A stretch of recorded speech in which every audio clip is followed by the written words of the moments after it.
Well, I'm sufficiently blinded, so I must be in the right spot. Thanks so much for coming. I know you have a lot of amazing yoga teachers you could be going and moving to instead of listening to me talk, which is one of my favorite activities, but I didn't know anyone else cared to do the same. So the subject of today's little diatribe is how to be of benefit to the world, which I think is somewhat fundamental or perhaps more fruitional to our yoga practice and hopefully our lives generally. And the title of this, as you may or may not have noticed, is Club Yoga. It could have been Click Yoga or Clique. I have the honor and pleasure and privilege, which is a word that I don't really respect or like that much, privilege, to get to or have to go to all these yoga festivals all year long and be surrounded by people in their, you know, conventional cotton, which equals a lot of environmental toxins, beautiful yoga pants, running around being happy. And after going for years to these festivals, which are amazing, there's amazing teachers, Wanderlust is no exception. And one thing I appreciate about Wanderlust is they're incredibly environmentally focused, among many other things. I recently, after coming back from a yoga festival, which will go unnamed, wrote a blog called Yoga Community Sucks. And the point of it is actually a positive thing, which is that I come from the Buddhist tradition, as I've mentioned occasionally, and we talk a lot about theism and non-theism, not looking for enlightenment or answers or goodness or satisfaction or pleasure externally. And we don't need to look for those sort of things externally because in the Buddhist tradition we're viewed as fundamentally good, like the open blue sky, and that any neurosis or confusion or unnecessary suffering is really just clouds. And through the practice of meditation and certainly yoga, eating good food, bicycling, we naturally can enjoy our lives in the world a little bit more. Good coffee is one of my favorite means to enlightenment. I practice it several times a day, never in to-go cups, but that is compostable, no problem. So the notion that yoga community sucks was actually kind of a happy discovery for me. For years, coming from the Buddhist community, which is incredibly devoted to meditation practice and that sort of thing, but is incredibly incompetent, neurotic, sycophantic, jealous, insecure. The whole Buddhist community is, like all human beings, is trying to get ahead, is worried about money, la la la la la, and is spending very little of our wonderful, short, human, precious life, carpe diem, helping others as a community. Individually, people in their worlds and their families, I hope, do a great deal. So when I discovered this yoga community many years ago, and I discovered that they were more than just this love and lighty, hippy-dippy, fruity, strange community, and I got into yoga practice with Richard Freeman in Boulder, I had this notion that maybe this was the community that the world needed. Yoga Votes eloquently talks about how there's 20 million people in the yoga community in the US, is that right? Alone. And yoga people tend to care less about partisanship, but more about the environment, more about children, family, future generations, more about health and wellness, personal responsibility, having fun. And those are all values that I celebrated. I felt like the yoga community was more like a flower facing outward than sometimes the Buddhist community can be very self-involved.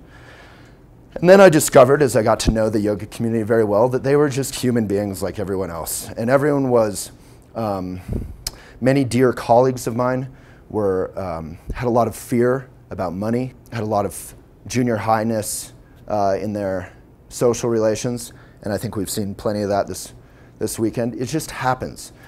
People want to be happy and think that the route to happiness is brown-nosing, sycophancy, it's in the Buddhist tradition it's called suffering. And all of this is what the internet would call first world problems. We're all in this position, the yoga community, active, affluent, caring, aware, well-educated, generally in good health, to be of immense benefit to a world that's desperately in need. And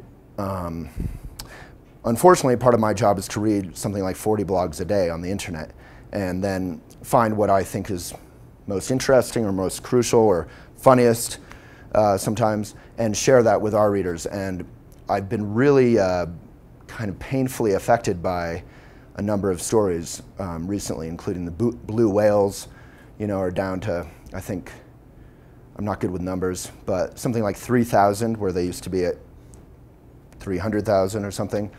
They're getting run over by boats pretty frequently. They're the largest animal in the history of anything, including when the dinosaurs were alive.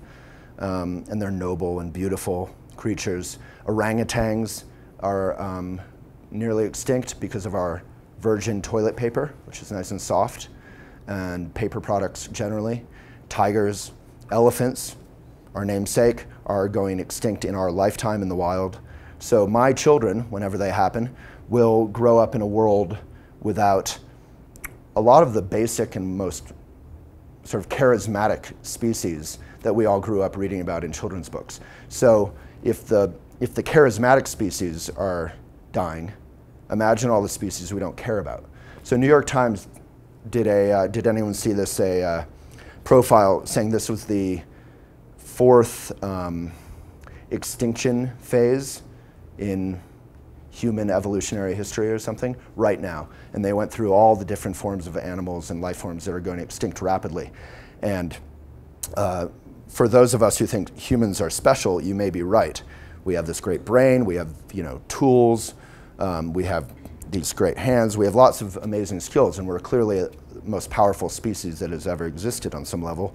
But unfortunately or fortunately, if we wake up to our reality, we're directly and intimately connected, interdependent to all sentient beings and to the health of our ecosystem. Now, this is certainly preaching to the choir, but the choir needs to all be singing the same tune on some level. And if that tune includes hundreds and hundreds and hundreds of pounds of plastic in our landfills from a weekend practicing yoga, which I'm sure it does, despite Wanderlust's admirable efforts, we really need to step it up. And we can step it up not out of guilt, but out of the kind of inspiration you feel at, say, MC Yogi, one of his performances. He's an incredibly good-looking man, and humble somehow at the same time. It can be fun. So that's sort of what the mindful life, which is a term we coined in 2002 and Wanderlust stole in 2012. And I encourage everyone to steal it, because it really is, we're not trying to be spiritual at the expense of the whole world, and we're not trying to be environmental at the expense of being good people. I always say it's not the green life, because if you're yelling at your kids for not recycling, clearly something's off, right? But if you're just meditating and you're letting the world burn, that's selfish. So this has been such a good weekend at Wanderlust. A lot of my angst and pain and suffering has gone away, which makes this lecture less interesting, unfortunately, from a Woody Allen perspective.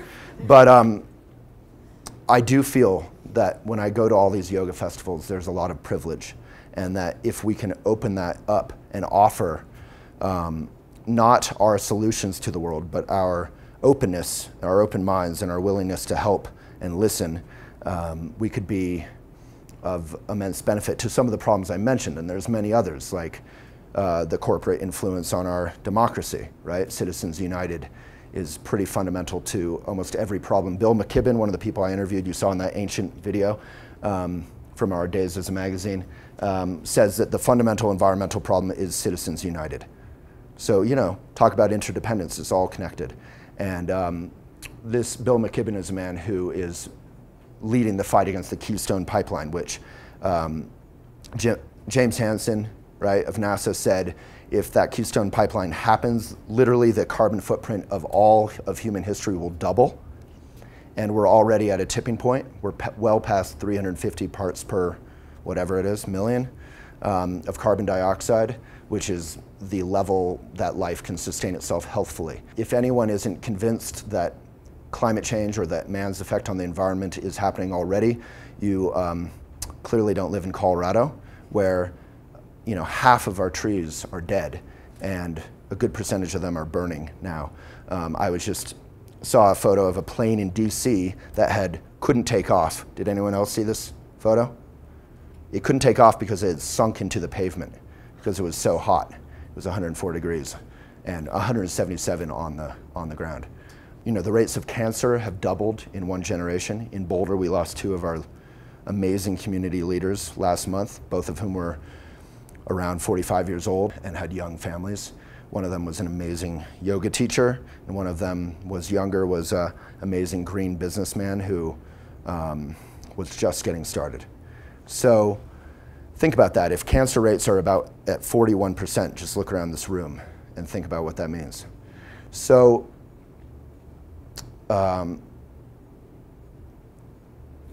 guess we know all of that, but how many of us, are not making the difficult but joyful decision every time we're presented with two imperfect options? And that's really the mindful life. It's not to be perfect. I'm certainly not perfect. I fly all over the world, but I don't know an alternative. If there is an alternative, I'll take it, and I hope you will too.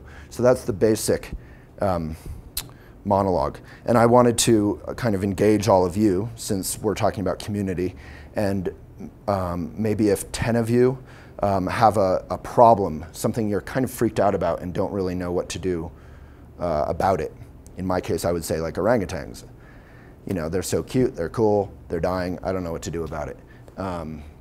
There's so many you could pick. Obviously, the plastic island in the middle of the Pacific, right? What's a problem you feel relatively concerned about, but at the same time somewhat powerless about? Is there anyone? Just go for it if you have one. Flying. I need to fly and drive. Everybody know that. Flying and driving, yeah. So that's a great one because, half the cars that go to yoga classes in Boulder at least are SUVs, right? And maybe they're used to ferry a ton of kids around, and that's actually pretty efficient, who knows? But where does that oil come from, right?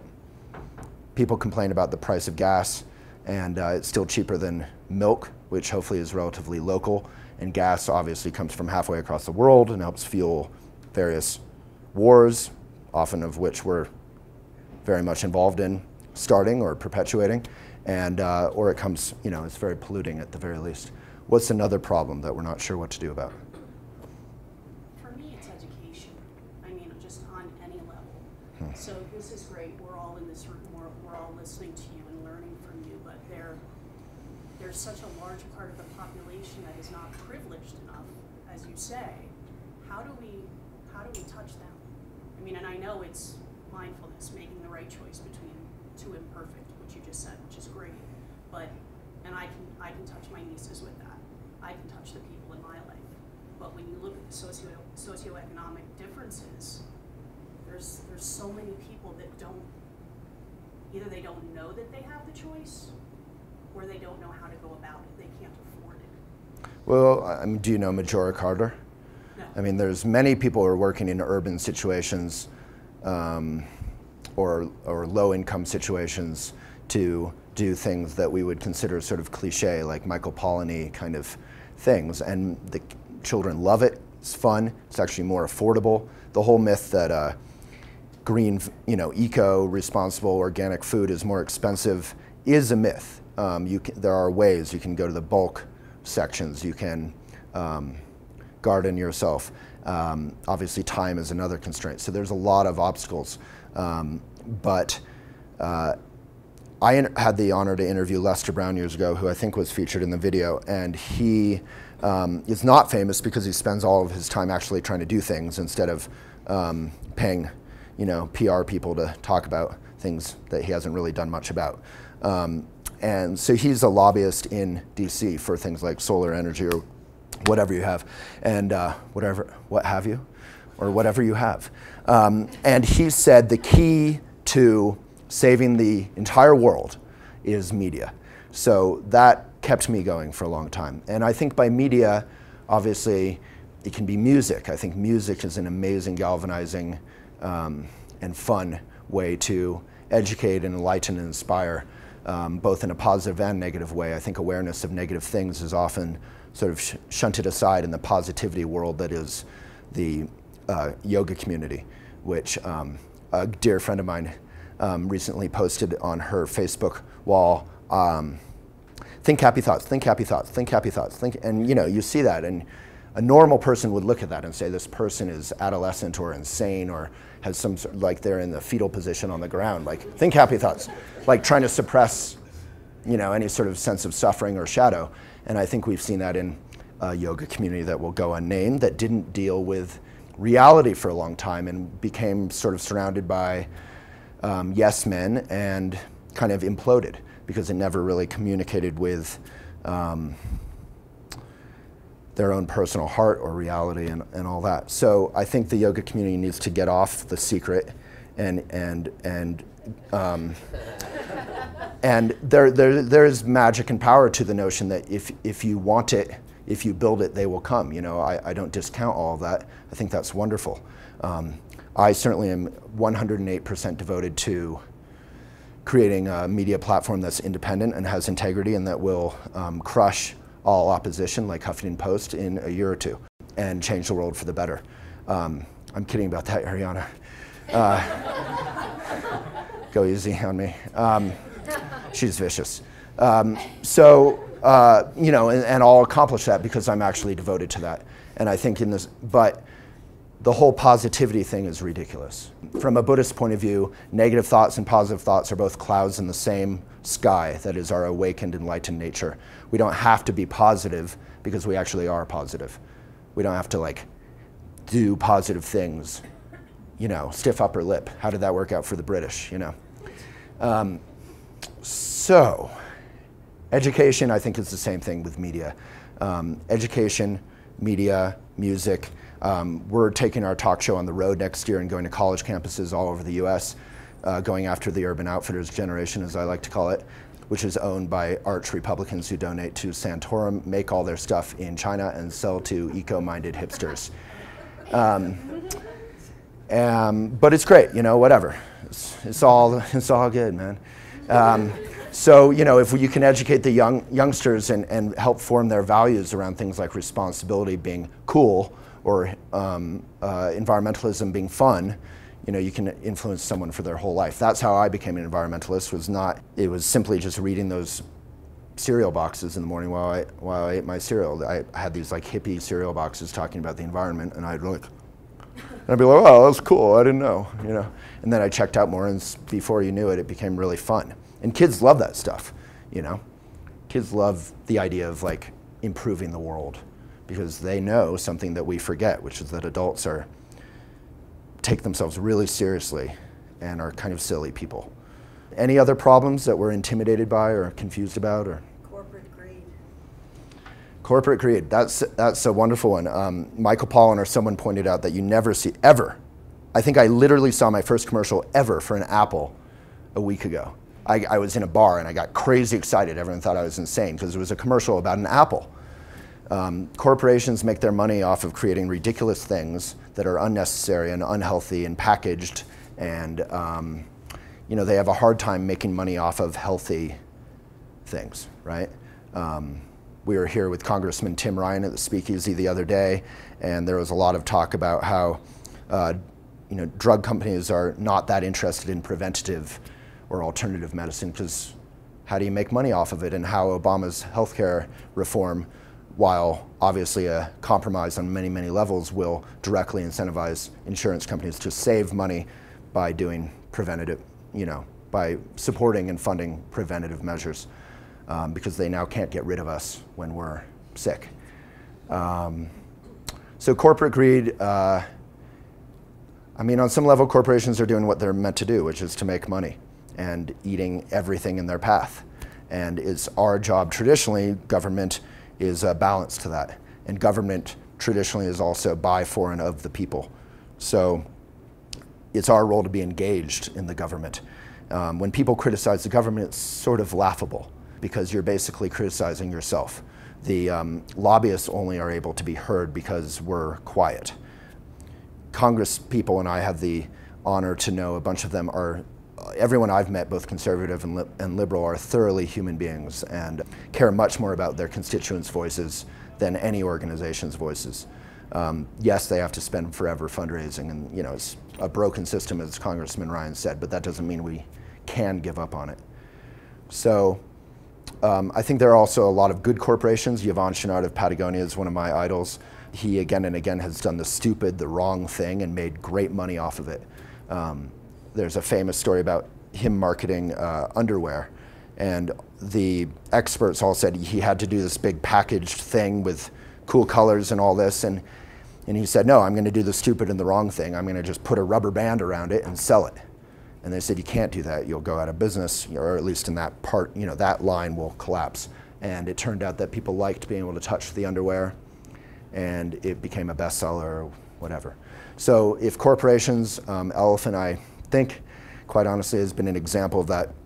We put ourselves out of business 4 years ago because we couldn't figure out, we were national in Whole Foods as a magazine. Magazines on the newsstand, and I love magazines, all respect, but sell only 3 out of 10 copies. So when you see the hottest issue of GQ or whatever it is, Jennifer Aniston naked on the cover of GQ, they sold 4 out of 10 of that. So 6 out of 10 were milled, shipped, printed, shipped, shipped 6 times, and then tossed. And if they're recycled, that's incredibly energy intensive for magazines.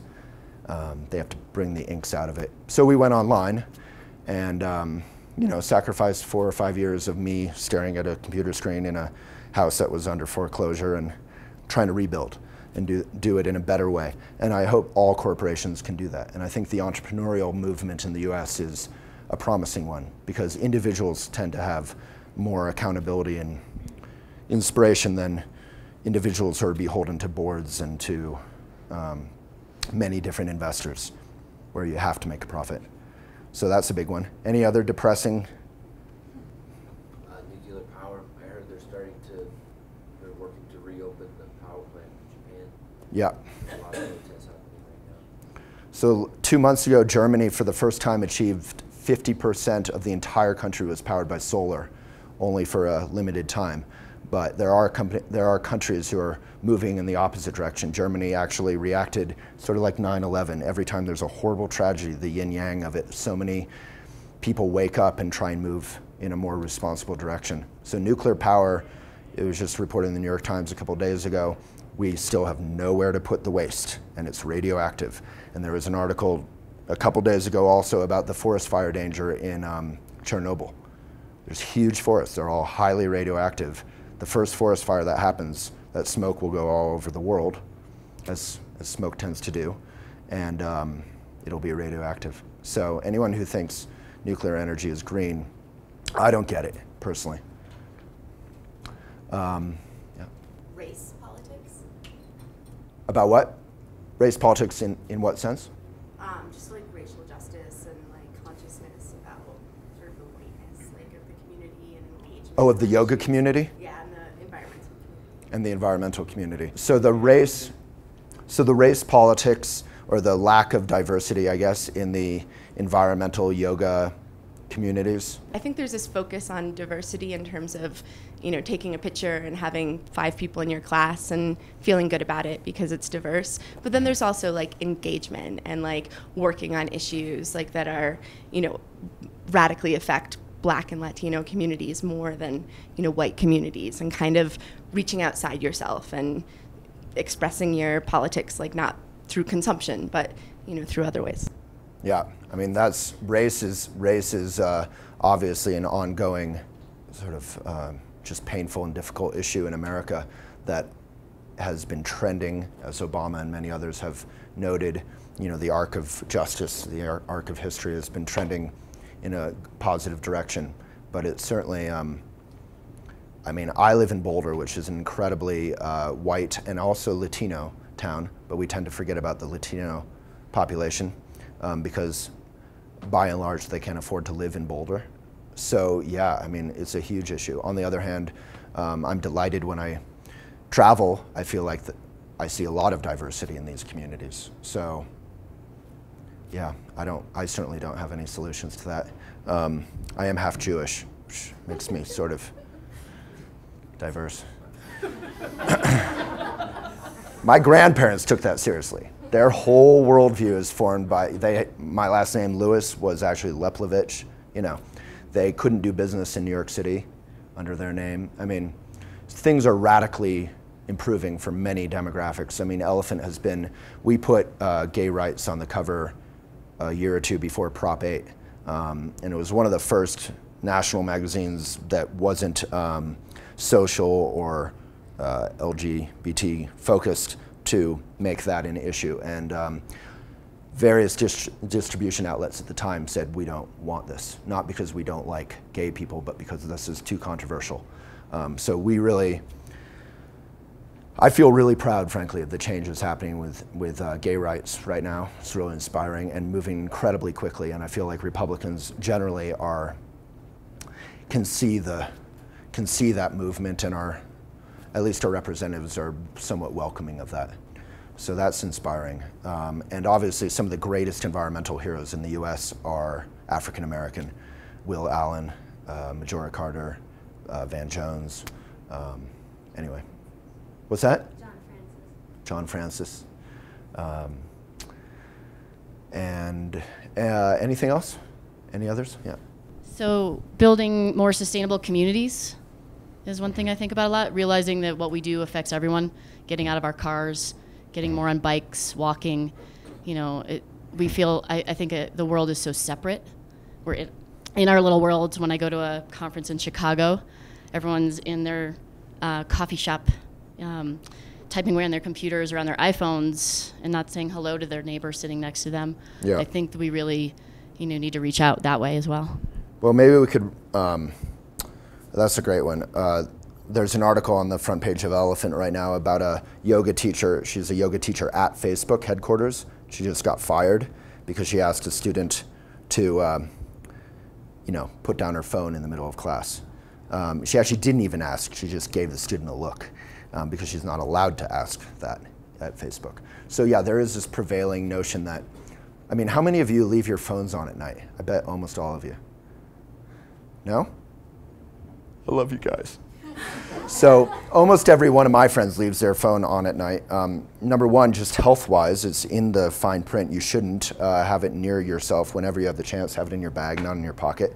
But just in terms of really going into deep sleep, turn it off. There's nothing you can do at 2:30 a.m. about just about anything. I've never had an important call at 2 or 4 a.m., which is what my friends always say. I might get a call at 4 a.m. about something. And there's very little you can do at 4 a.m. that you can't accomplish at 7 a.m. or whenever you wake up. Really try and relax. Go on a hike. Leave your phone behind. People in Boulder, a lot of people call me a mayor of Boulder, and really I don't do anything that other people don't do except ride my bike. So people see me. People in cars are always waving at me, and what they don't seem to realize is I can almost never see their face because of the glare on the windshield. When you're in a car, you're in a bubble. You're isolated on some level, unless it's convertible. So really, get out of that. My mom doesn't feel comfortable riding bikes, but she walks everywhere.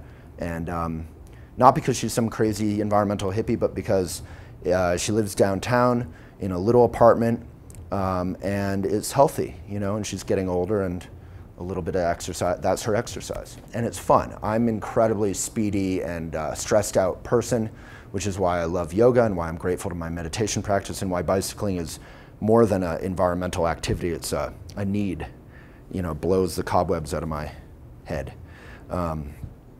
Yeah, so community really is the answer, but it's not. Community is almost the opposite of cliquishness or clubbiness.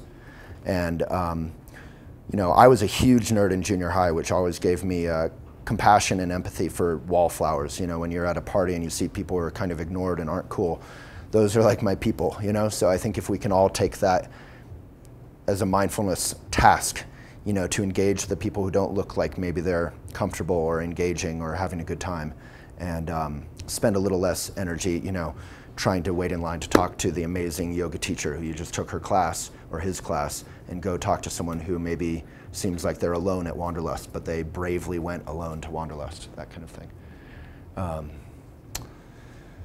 So I guess we could have a couple questions if you feel like asking questions. You touched briefly on finding a way to coexist healthily with technology, and there's like that huge outbreak in Europe where you have to sign like a contract or waiver to buy a cell phone because of the cancer rates, and I mean, how do we coexist in a healthy way with technology, because it's so consuming? It's like every part of our life is, you know, wrapped up in technology. Well, I'm an expert. That is one field I'm an expert in. There's not many, but I spend, you know, probably 18 hours a day with my laptop. So I have seen the changes in my life and mind over the last 4 or 5 years when I moved from being a print magazine online. And I mean, number one, I think we need to, like the book of Dangerous Boys, what was it? We need to let our children have childhoods, you know, and be outside and skin their knees and not call home every half hour. I mean, that's ridiculous. Parents are ridiculous. There's some study that showed that back in the 50s, kids generally roamed around on their bikes or whatever, like 16 miles away from home. And by the 70s, it was down to 2 miles. And by the 90s, it was 1 mile. And now it's something like 100 yards they're allowed away from home. You know, we watch too much negative news. We think everyone's going to be a, you know, if you're going to define your world by the worst human beings on the news, good luck with that worldview. You know, where's your positivity? So let your kids, you know, skin their knees and run around. And if those children can grow up without cell phones and all that and playing video games all the time. I mean, I was amazed at some yoga thing recently. There was like some famous yoga teacher and their family, and all the kids were like on their, like, whatever it is, their iPads or whatever, playing video games. And yes, I understand, you know, you're tired and you have a lot going on, and just giving them busy, fun stuff to do is an easy way out. But we're training a generation to be ADHD, you know. For me, the simple, most helpful tip is that efficiency is a myth. The US romance with always doing something, which I get caught up in all the time. I remember being in Boston when I lived in Boston, and I'd be on the T and I'd be like, I'm on the T, I'm on the subway, I'm doing nothing, so I need to like do 3 things. Like I need to read, or I need to, you know, meditate, or I need to like talk with someone, or I need to, like, you don't need to do anything. You can actually just like shut up and just, you know, look around, and then you see there's some space in your mind. In the Buddhist world, there's the notion of heaven at top, like the top of a mountaintop, earth at the bottom, the big base, and human being in the middle, which is heart or friendship. And if you don't have the realm of heaven, which is the realm of ideas or inspiration or vision, you can't do anything. You can't accomplish anything. So when we're filling every moment, I've done like 20 blogs about, you know, the whole, like, every single time there's a video on YouTube of someone texting and walking off a pier, I use that as an opportunity to talk about, you know, put the phone down, walk, look around, look at the trees. And that's where ideas, if you're a business person or a parent, that's where your mind will relax and find its way around things. And that's actually way more efficient. You have better ideas instead of, so I also wrote a blog titled, When I Don't Meditate in the Morning, I'm an Asshole. Like, the notion that you have to like wake up and get on the laptop and do things is actually slowing you down, in the sense that you're stupid. You're not a good business person. You're not creative. You're not charismatic. You're not all the things you need to be in business. So if you can wake up and, you know, go to the bathroom, let your dog out, whatever, brush your teeth, and then meditate, as I do every morning and every evening, not because I'm a spiritual or a holy person, but because I've meditated enough to hear the noise in my mind. And in the Buddhist tradition, the 2 most powerful times, if you're a lazy person like me, 2 most powerful times in terms of leverage for sanity are when you first wake up, meditate. You know, you wake up, you have a moment of clarity, the birds are singing, and then the to-do lists and everything starts up. If you meditate right then your whole day can be somewhat sane and, you know, in the zone, as Congressman Ryan was talking about. And then before you go to sleep, if any of you have problems sleeping or you have crazy dreams about work, meditate before you go to sleep and you'll dream about unicorns and rainbows and, you know, the usual fun stuff, flying around naked or whatever. It's way more fun. So I think just like put down the phone, put down the laptop unless you know what you're doing. And just one more thing, pop culture and social media has a huge influence on this next generation, and it's like you can like visually see minds just dulling, just in the complete blanket of technology. And how can we hope to instigate positive change through that instead of just, you know, watching, you know, if we put as much effort to saving phytoplankton as we do Justin Bieber, you know, we might actually have a huge shift in the time that we have left. Right. I mean, we're relatively outgunned. I mean, Justin Bieber is far more interesting to millions and millions of teenage girls than, you know, the whatever problem you want to pick out of the hat, orangutans. You know, who gives a shit? Like, if the world continues on its current path, all these animals will be gone. Plastic, which is related to cancer, will be filling our oceans. Plastic does not biodegrade. Lindsay was looking at this package of these seeds that we got last night at the farm-to-table dinner, and it says 100% biodegradable plastic. Well, plastic, by definition, is not biodegradable. That's marketing. That's a lie. It might break up into little pieces, but that's the problem. That means fish will digest it, and then we'll digest that, and then, you know. So, I mean, I know I've won a couple awards on Twitter and things for communicating. I think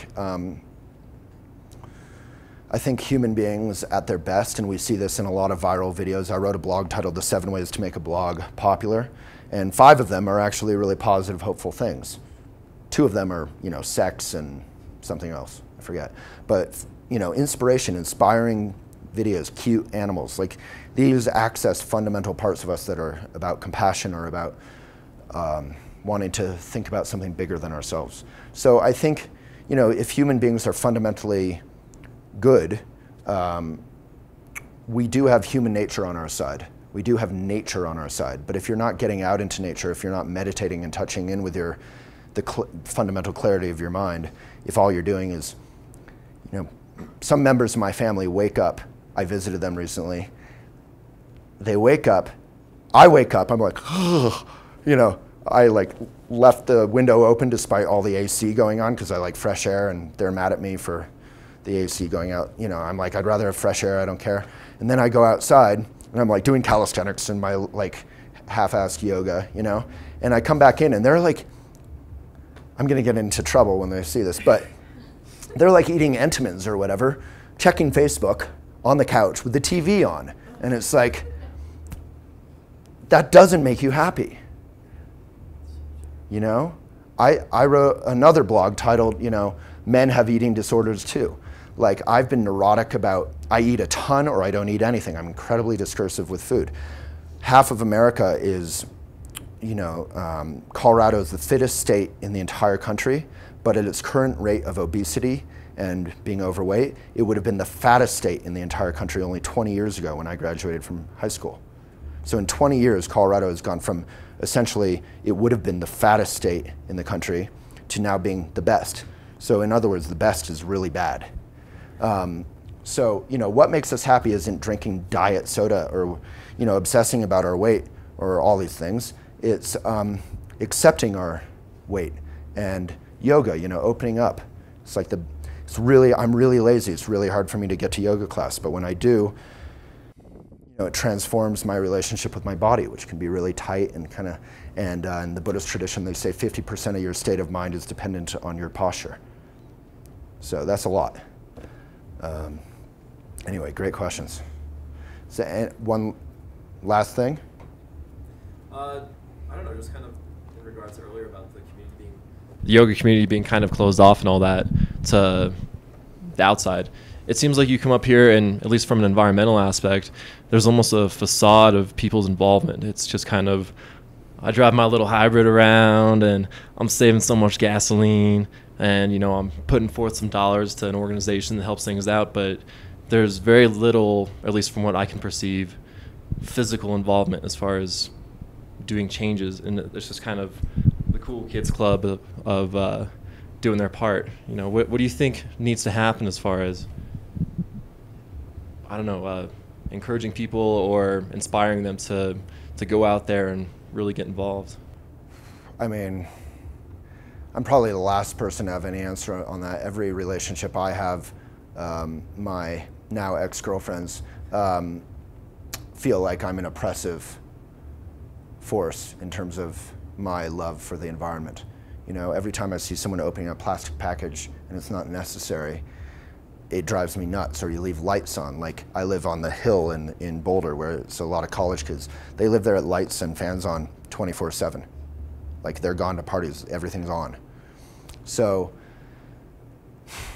you know, I think I really enjoy turning a light off because I've connected that to the coal plant that affects, you know, I grew up with asthma in Boulder. And, you know, I've learned enough. So again, that's sort of education, and it's leading by example. But it's also, I think, having a willingness to kind of engage with people and not view them as a bad person for not being educated or caring. Because there's things I do, or I did 10 years ago, that I now look at as being kind of ridiculous from an environmental point of view, you know? But was I a jerk then any more than I am now? No, I just didn't really know. So, yeah, I mean, I just watched Bagot like a year or two ago. It was one of my favorite environmental films I've ever seen because it was sort of fun, and it was kind of like the Super Size Me of plastic, you know? He went through this thing where he used plastic in everything he did for 3 days, and then his levels of toxins in his blood went off the chart, and he was expecting a child. And if he had conceived that child during that period of time, the child almost certainly would have had major developmental issues, the kinds we're seeing throughout America, you know, smaller genitalia, you know, it's a long list. So plastic, I mean, I don't even know where to start, but I think just learning, being personally inspired, reading elephantjournal.com daily, if hourly. Whenever you have a spare moment, just read Elephant on your phone. And if you walk off a pier, you know, at least we're getting traffic out of you. So I don't have much of an answer for that. I mean, I think that's more of an honest answer. It's like, clearly I'm inspired about it, and I blog. People sometimes will criticize Elephant for blogging about kind of sexy, silly things, you know? And I'm like, okay, I could point to 20 blogs I've written in the last 5 days that were about subjects I'm personally passionate about that you didn't read and no one really read, you know? So I know it's easy to blame media, but when it comes to independent media, we are you. Our writers are you. Literally, in your case. Retirement at 23, guy. Big hit. So, you know, people need to take personal responsibility for trying to read the tough stuff. Like, I force myself, has anyone ever watched those horrible PETA videos, you know, to watch the videos of how we daily treat animals. And maybe they're highlight films of the worst, but factory farming is an animal holocaust that's happening every single day. And if any of you ever eat meat in a restaurant without knowing where it came from, it's almost certainly factory meat, and you're eating suffering, you're eating torture. And I'm not a very superstitious kind of guy, but in terms of, they've shown organic tomatoes have X number of nutrients, you know, versus these sort of conventional tomatoes that are bred for shipping, basically, and for appearance, but not for taste or for health. So I'm sure the same applies with meat. I'm a vegan, but I don't really care if people are vegans or not. It's not up to me. But I do care about factory farming, and that's maybe a positive note to wrap up on, is that Burger King, Safeway, and one other major company have all this year decided to phase out, people already know this, to phase out the little, the little crates for the sows. These pregnant, beautiful mama pigs. Pigs are more intelligent than dogs on average, right? And we care about our dogs to a tune of billions of a year in the US. They can never turn over, they can never move, they can never directly interact with their pigs free of the cage.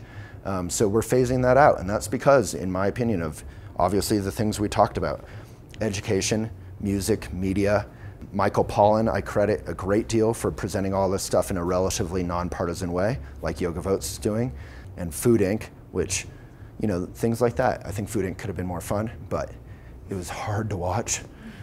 You know, I think making this stuff sort of fun and accessible is important. I really encourage all of you to